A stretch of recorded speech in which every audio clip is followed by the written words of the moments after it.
Assalamualaikum warahmatullahi wabarakatuh. Apa kabar teman-teman? Semoga semuanya dalam keadaan sehat walafiat ya, amin. Nah, sekarang kita kembali lagi nih di pelajaran IPS mengenai geografi dalam bab 2, yaitu ada peta, penginderaan jauh, dan sistem informasi geografi. Kali ini kita bahas mengenai subbab unsur-unsur peta. Apa saja unsur-unsur peta? Check it out. Yang pertama, mengenai judul peta. Nah, judul peta ini ya teman-teman, itu menggambarkan isi atau nama tempat yang ada di dalam peta tersebut. Biasanya judul peta ini ditulis dalam huruf tebal dan cenderung agak besar dibandingkan tulisan lainnya. Gitu. Nah, jadi kita bisa tahu nih, peta tersebut menggambarkan tentang apa sih, tentang kondisi alam apa sih, atau daerah mana sih yang ada di dalam peta tersebut.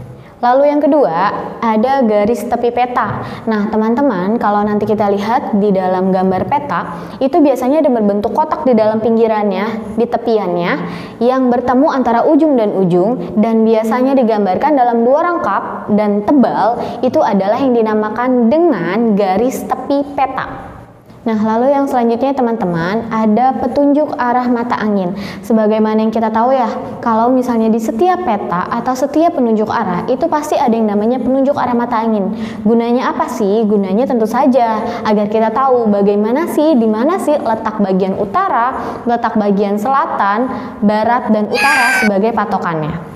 Nah, lalu yang selanjutnya ada garis astronomi. Hayo, anak IPS harus tahu nih, apa itu garis astronomi?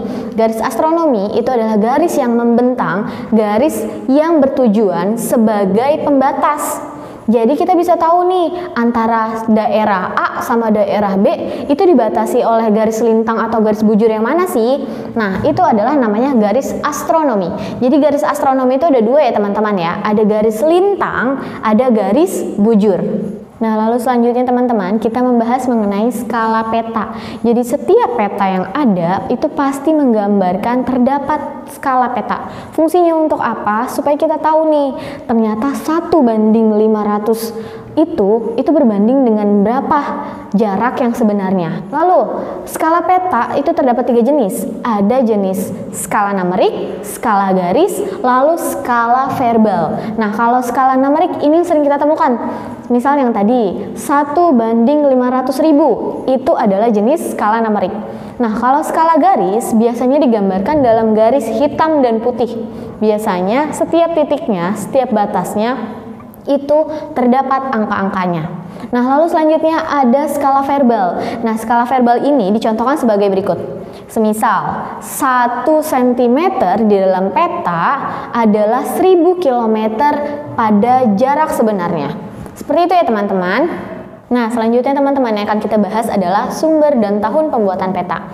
Nah, sumber dan tahun pembuatan peta ini bertujuan supaya kita tahu nih, siapa sih sebenarnya yang membuat, siapa sih, dari mana sih kita mendapatkan info itu, mendapatkan data tersebut, dan tahun berapa sih sebenarnya pembuatannya, agar para pembuat peta selanjutnya bisa menerka lagi apakah ada perubahan antara misalnya tahun 2015 lalu di tahun 2020, apakah terdapat perbedaan antara si peta yang tahun sebelumnya dengan tahun yang terbaru. Nah, selanjutnya teman-teman ada yang namanya simbol dan legenda.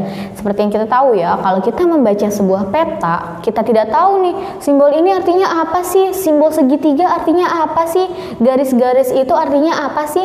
Nah, maka kita dapat mengetahuinya di dalam legenda. Lalu, kalau misalnya simbol-simbol seperti tadi yang sudah saya jelaskan, ada simbol garis, itu fungsinya untuk apa? Lalu simbol titik fungsinya untuk apa? Itu semuanya memiliki berbeda-beda arti. Nah, lalu yang selanjutnya teman-teman ada inset ya. Ingat, inset bukan insert. Kalau insert itu infotainment. Nah, inset ini adalah peta kecil yang ada di peta yang besarnya. Itu. Jadi kalau misalnya kita melihat di sebuah peta, itu di ujung pasti ada insetnya atau peta kecil. Nah, biasanya peta kecil ini untuk memperjelas sebenarnya peta yang besar itu adanya di daerah mana sih. Jadi kalau semisal nih kita melihat peta Kabupaten Tangerang. Nah, kita bisa lihat sebenarnya di dalam inset itu, di dalam peta sesungguhnya itu, Kabupaten Tangerang tuh adanya di sebelah mana sih? Itu bisa kita lihat dari inset ini. Lalu selanjutnya teman-teman ada lettering. Lettering ini adalah teknik penulisan. Jadi seperti tadi yang saya jelaskan di awal, kalau misalnya judul biasanya ditulis dengan huruf tebal dan lebih besar dibandingkan penulisan lainnya. Sedangkan kalau yang mengenai air biasanya ditulis dengan huruf miring. Jadi kalau misalnya nanti ada simbol sungai, lalu ada simbol danau. Nah, biasanya penulisan nama danaunya itu menggunakan huruf miring atau italik. Nah, lalu yang terakhir ada pembuat peta. Jadi kalau tadi kita sudah ada sumber dan tahun pembuatan, di sini ada pembuat peta. Jadi siapa sih lembaga yang membuat atau perseorangan yang membuat peta tersebut? Jadi kalau misalnya nanti ya teman-teman ya, kita ada di BMKG, itu biasanya tertulis nama orangnya, siapa yang menulis, siapa yang membuat peta tersebut. Itu adalah pembuat peta. Nah teman-teman, setelah kita tadi tahu nih apa aja unsur-unsur yang ada di peta, sekarang kita identifikasi yuk dari peta yang ada. Dari mana sih judul peta tuh yang mana? Tepi garis tuh yang mana? Arah mata angin tuh yang mana? Kita lihat di sini. Yuk. Nah, yuk teman-teman kita identifikasi ya. Ini adalah peta zona musim di Provinsi Jawa Timur. Nah, yang tulisan peta prakiraan ini ya teman-teman, itu adalah judul peta. Nah, lalu selanjutnya tadi ya yang sudah saya jelaskan, ketika garis bertemu ujung dan ujung yang ada di peta disebut dengan garis tepi. Nah, lalu selanjutnya ada yang namanya nih North, East, South, and West. Nah, ini adalah arah mata angin. Yuk dilanjut. Lalu ini ada dua jenis skala nih teman-teman. Ada skala angka, lalu ada skala garis. Nih bisa kita lihat ya teman-teman ya. Kalau skala angka itu 1/2.250.000, sedangkan kalau di skala garis itu ada 50, lalu dibatasi lagi dengan 0 dan 50 lagi. Yuk lanjut. Ada yang namanya inset. Nih dia. Jarang kita tahu ya kalau inset ini biasanya ada di bagian pojok-pojok dari si peta. Nah, ini inset nih, kita bisa lihat. Ini ada di ujung Pulau Jawa atau Provinsi Jawa Timur. Lalu selanjutnya ada simbol dan legenda. Ini ya teman-teman ya, simbol dan legenda itu. Ya. Lalu selanjutnya ada garis astronomis. Nah, kalau kalian lihat di peta nih, ada tulisan nih, bujur timur, ada lintang selatan. Nah, garis yang ada di dalamnya antara garis yang vertikal dan horizontal itu adalah garis lintang dan garis bujur. Jadi kalau yang ke atas atau yang garis lurus ke bawah itu adalah garis bujur. Sedangkan kalau garis yang ke arah samping itu adalah garis lintang. Lalu selanjutnya teman-teman, ada sumber dan tahun pembuatan. Ini ya, jadi data ini atau peta ini didapat dari Staklim Karangploso Malang. Sumbernya didapat dari sini ya. Lalu tahun pembuatannya adalah tahun 2012. Tuh, lalu selanjutnya ada siapa yang membuat atau pembuat peta. Nah, ternyata si pembuat peta itu adalah BMKG Stasiun Klimatologi Daerah Malang. Lalu selanjutnya teman-teman, ada yang namanya lettering. Nah, lettering ini adalah nih jenis penulisan yang tadi saya bilang ya.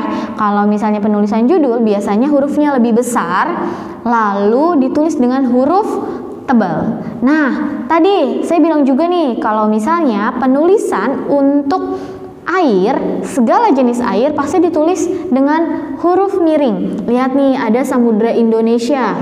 itu ditulis dengan italik atau miring. Nah, yang terakhir kita membahas mengenai bagaimana sih kita menghitung skala. Ya, teman-teman ya, ada 3 jenis. Ada kita cara menghitung skala, cara menghitung jarak sebenarnya, dan jarak pada peta. Atau biasanya ya, kalau kita singkat, JP itu adalah jarak peta atau jarak pada peta. Sedangkan JS adalah jarak sebenarnya atau jarak sesungguhnya yang ada di lapangan. Tuh. Nah, kalau skala rumusnya adalah jarak peta dibagi jarak sebenarnya atau JP per JS. Ya. Nah, kalau jarak sebenarnya adalah JP atau jarak peta per skala. Nah, sedangkan kalau jarak peta ada skala dikalikan dengan JS atau jarak sebenarnya dan sesungguhnya. Nah, teman-teman, yuk mari kita hitung bagaimana sih cara menghitung si skala ini. Nomor 1 nih, diketahui jarak pada peta adalah 8 cm, sedangkan jarak sebenarnya adalah 160 km. Jadi berapa sih skala yang ada di peta? Yuk kita hitung. Caranya adalah skala sama dengan JP per JS atau jarak pada peta dibagi jarak sebenarnya. Nah, JP-nya ada 8 cm, sedangkan JS-nya adalah 160 km. Nah, karena ini satuannya berbeda ya teman-teman ya, ada cm, ada km. Jadi yang mana nih yang kita hitung? Nah, kalau di peta berarti kita menghitung dengan yang cm atau satuan cm. Berarti kita ubah ya. Di sini ada 8 cm. Nah, karena km kalau ke bawah berarti dikalikan dengan 10. Kita hitung ya, 1, 2, 3, 4, 5. Berarti nolnya kita tambahkan 5. 160 tambah 0, 5. 1, 2, 3, 4, 5. Nah, jadi hasilnya 16 juta sentimeter. Tuh, lalu selanjutnya kita bagi ini sama rata ya. 8 dibagi 8, 1. Lalu 16 juta dibagi 8 hasilnya adalah 2 juta. Jadi skala yang ada di peta tersebut adalah 1 banding 2 juta. Itu teman-teman cara menghitung skala pada peta. Oke teman-teman, segitu dulu ya yang kita dapat pelajari hari ini. Perlu diingat dan diulang kembali ya materinya. Untuk selanjutnya akan ada soal untuk melatih kalian dalam menghitung jarak peta ini atau menghitung skala. Oke? Cekidot soalnya silahkan tanyakan kepada saya. Nanti saya akan kirimkan tugasnya. Kurang lebihnya mohon maaf. Wabillahi taufiq wal hidayah. Wassalamualaikum warahmatullahi wabarakatuh.